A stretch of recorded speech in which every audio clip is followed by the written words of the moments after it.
Hello বন্ধুরা, আপনারা কেমন আছেন? আশা করি আপনারা খুব ভালো আছেন। আপনাদের ভালোবাসা পেয়ে আমি আরেকটা নতুন রেসিপি নিয়ে চলে এসেছি। তো আজ আমি ভিন্ডি ফ্রাই করব। দেখে নিন কী সুন্দর ভিন্ডি ফ্রাইটা হয়েছে, তাই না? তো আমি আজকে এই ভিন্ডি ফ্রাইটা করে দেখাবো যে আমি কীরকম বানিয়েছি। আপনারা এইভাবে বানালে আপনাদের খেতে খুব ভালো লাগবে।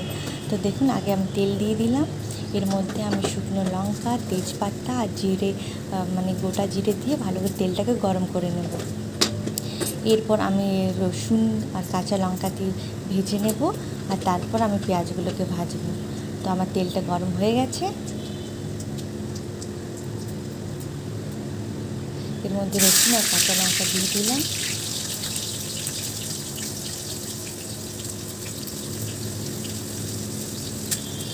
এবার দেখুন, আমি পেঁয়াজগুলো ঢেলে আমি আবারও ভালো করে ভাজবো।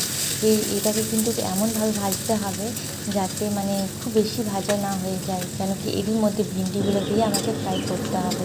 যদি পেঁয়াজটা বেশি ভাজা হয়ে যায় তাহলে ভিন্ডিটা যখন ভাজা হবে তখন কিন্তু পেঁয়াজগুলো জ্বলে যাবে।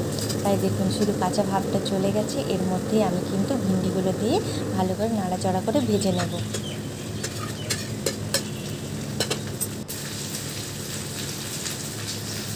ভিন্ডিগুলো দেওয়া হয়ে গেছে।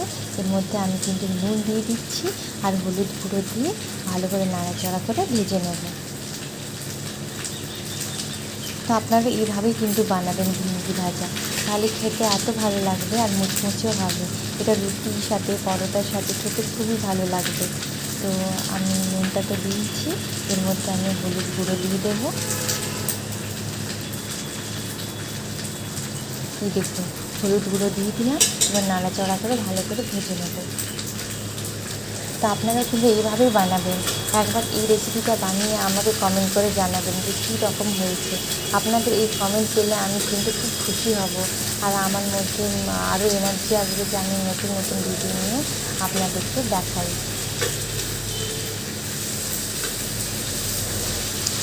নতুন নতুন রেসিপি আপনাদেরকে ভিডিও বানিয়ে দেখাই।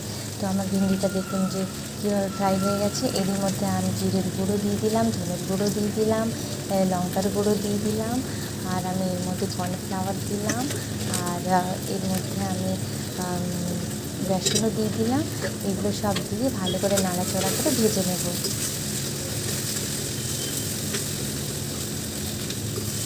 দেখুন, ভাজতে ভাজতে কী সুন্দর একটা কালার এসে গেছে, আর দেখে বোঝা যাচ্ছে কত ক্রিস্পি। এটা রুটি বা পরোটার সাথে খেতে এত ভালো লাগবে। আপনারা কিন্তু এই রেসিপিটা দেখেই সেটা বুঝে গেছেন। তো দেখুন, আমার অনেকটাই ভাজা হয়ে যাচ্ছে। এরপর আমার ভাজা কমপ্লিট হলে আপনাদেরকে সার্ভ করে দেখাবো।